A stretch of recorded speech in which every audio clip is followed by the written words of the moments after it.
What is happening, sports fans, and welcome back to the Roger Report.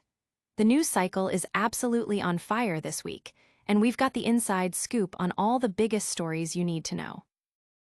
From surprising leadership moves, we're diving deep into the action. Get ready for some unmissable updates that are going to have everyone talking. We've got bold predictions and even some heated media beef. Let's get right into it. We're covering it all, so buckle up. Don't forget to hit that subscribe button and ring the notification bell so you never miss an update. We'll see you in a minute. A new leader emerges on the gridiron. It appears the Pittsburgh Steelers are making some serious moves this offseason, and the latest development has everyone talking. In a move that has surprised few, veteran quarterback Aaron Rodgers has officially been named the team's sole offensive captain. This comes after a somewhat delayed arrival to the team, with Rodgers joining mandatory minicamp in early June following a period where he was reportedly dealing with personal matters. Despite the brief time with his new squad, Rodgers has clearly wasted no time in making his presence felt, quickly establishing himself as a leader. Steelers head coach Mike Tomlin addressed the decision, stating that the captaincy was not a surprise to anyone within the organization. Tomlin highlighted Rodgers' extensive resume and experience, but more importantly, pointed to his immediate impact as a team player, his communication skills, and his willingness to share his deep understanding of the game with his teammates. He described the integration process as smooth and unsurprising, emphasizing that Rodgers has been a positive influence from day one. This isn't an entirely unprecedented situation for the Steelers, as newcomer captains have become a trend in the post-Ben Roethlisberger era. Both Mitch Trubisky and Russell Wilson were named captains in previous seasons, even when not starting Week 1. The quarterback position inherently carries significant leadership responsibilities, an area the Steelers have admittedly struggled with in recent years. Star running back Najee Harris himself had previously commented on the offense's lack of leadership during his tenure. Given the team's youth and quarterbacking inconsistencies, this has been a noticeable gap. However, with Rodgers, a 20-year NFL veteran at the helm, there's a strong expectation that this dynamic will shift. His clear intention to lead in Pittsburgh, coupled with his captaincy, signals a significant change. The success of Rodgers' captaincy will be closely watched, especially considering the mixed results from previous quarterback captains like Wilson and Trubisky, who were eventually benched.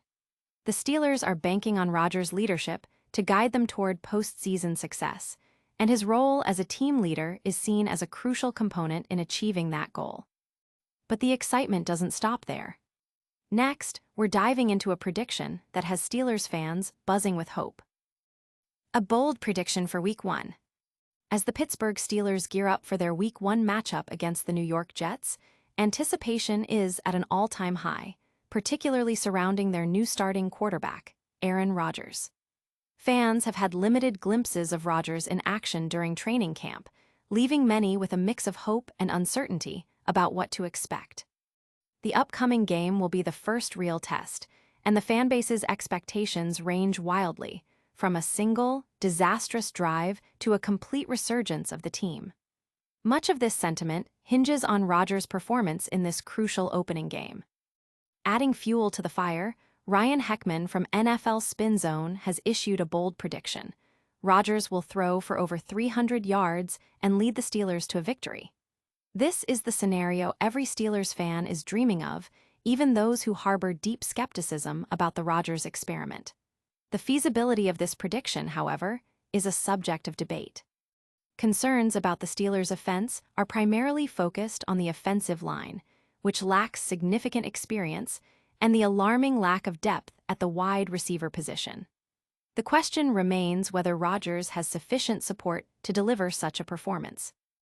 Looking at Rodgers' recent history, he has only surpassed 300 passing yards once since leaving Green Bay, achieving 339 yards against the Dolphins in a Week 14 overtime loss last season. While that game and subsequent performances against Miami showed he still possesses considerable skill, replicating that feat against a strong Jets defense presents a challenge. The Jets' defense, particularly their pass defense, has been a point of discussion. While Aaron Glenn's defenses have historically struggled against the pass, the presence of Sauce Gardner significantly bolsters their secondary. Last season, the Jets allowed only one quarterback to throw for over 300 yards. Furthermore, Arthur Smith's offensive scheme with the Steelers only produced one 300-yard passing performance last season. Despite the statistical hurdles, the ultimate goal for Steelers fans isn't just yards, but a 1-0 start and sustained confidence in Rodgers and the offense. Avoiding turnovers and playing efficiently are key, perhaps even more so than hitting a yardage benchmark. Considering the matchup, some analysts suggest a more conservative approach might be in play, with the Steelers focusing on controlling the ground game to force the Jets' offense, potentially featuring Justin Fields into mistakes against a strong Steelers defense. This strategy aligns more with Mike Tomlin's typical game management style than an aggressive aerial assault in Week 1. Could this bold prediction actually come true? Next, we're looking at a fiery exchange between two prominent figures in the football world. Media personalities clash over quarterback access. The upcoming NFL season presents a significant number of questions for the Pittsburgh Steelers, particularly concerning their acquisition of veteran quarterback Aaron Rodgers.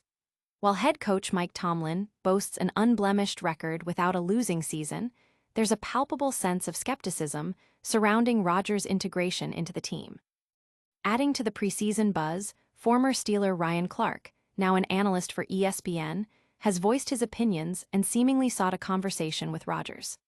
Clark, who played for the Steelers from 2006 to 2013, believes his past affiliation grants him a certain level of access or insight into the team's new quarterback.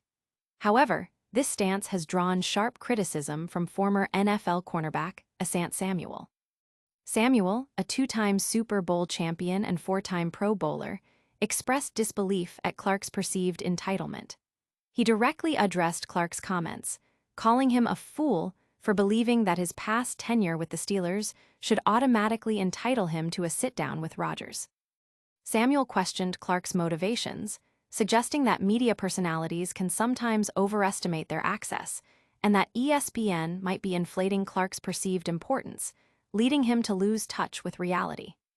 Samuel speculated whether Clark's request was genuine or merely a tactic to generate engagement and boost ratings for his platform, noting that anything associated with Rodgers is a significant draw. It's no secret that Rodgers, even at 41, remains one of the most polarizing figures in the league. His past statements and decisions are constantly under scrutiny, yet he appears largely unfazed, maintaining his focus on football. Samuel's point about driving viewership is particularly relevant, as media personalities often leverage controversial topics or high-profile figures to increase their audience. The narrative also gained traction as fans recalled a specific game in 2011 where Rodgers' Green Bay Packers defeated Clark's Steelers. While Clark has a Super Bowl ring, Rodgers was a key factor in preventing him from securing a second. This historical context adds another layer to the public discourse, especially for Steelers fans who remember that particular championship loss. Ultimately, the potential for any substantive conversation between Clark and Rodgers remains highly speculative. Rodgers has historically shown a preference for accommodating media requests that align with his interests, and it's unlikely he would engage with former players seeking to leverage past connections for a public platform. The exchange highlights the often blurred lines between sports commentary, personal opinion, and the pursuit of media engagement. This media spat has certainly stirred the pot. But what about the view from inside the locker room? We're hearing directly from Rodgers' teammates next. Teammates explain Rodgers' captaincy. Aaron Rodgers' transition to the Pittsburgh Steelers has been marked by a series of positive endorsements from his new teammates, culminating in his recent selection as a team captain. This marks Rodgers' 15th career captaincy, joining T.J. Watt, Cameron Hayward, and Miles Killebrew as captains for the upcoming season. While naming a new quarterback captain isn't entirely new territory for the Steelers in the post-Ben Roethlisberger era, the specific reasons behind Rodgers' unanimous selection offer a deeper insight into his impact. Running back Jaylen Warren articulated the immediate and profound effect Rodgers has had, stating, "The pen was writing Aaron before I could even think what I was gonna write." Warren elaborated on Rodgers' transparency and character, describing him as both a coach and a best friend all in one, highlighting the rare combination of leadership qualities he brings to the team. This sentiment underscores Rodgers' ability to connect with his teammates on multiple levels, fostering a sense of camaraderie and shared purpose. The impact of Rodgers extends beyond the offense, as evidenced by linebacker Patrick Queen's comments. Queen humorously noted that Rodgers' pre-snap, no looks are starting to become a source of friendly frustration. He praised Rodgers' football intelligence, his knack for anticipating offensive plays, and his communication on the field, which extends to calling plays for both the offensive line and wide receivers. Queen believes Rodgers' high football IQ and experience will be a significant advantage when facing less seasoned opponents, enabling him to exploit defensive weaknesses through sophisticated play calling and ball manipulation. Safety Deshaun Elliott, who initially harbored skepticism about Rodgers joining the team, has been thoroughly impressed. Elliott admitted that Rodgers has proven me wrong fully, describing him as a great person, great football player. He emphasized that Rodgers' Hall of Fame caliber talent is now evident to everyone, but it's his approachability and the ease with which he integrated into the team that truly stood out. Elliott recalled a pivotal moment shortly after Rodgers' arrival, where he addressed the team before the first minicamp practice. Rodgers acknowledged his potential to be a distraction, but reassured his teammates of his commitment, stating, "I'm here. I'm locked in with you guys." This candidness and authenticity resonated deeply with Elliott, who respects Rodgers as an individual and is excited about his potential contributions. Elliott further praised Rodgers' unique ability to manipulate opposing defenses, citing his look-offs, the ball placement, the cadence.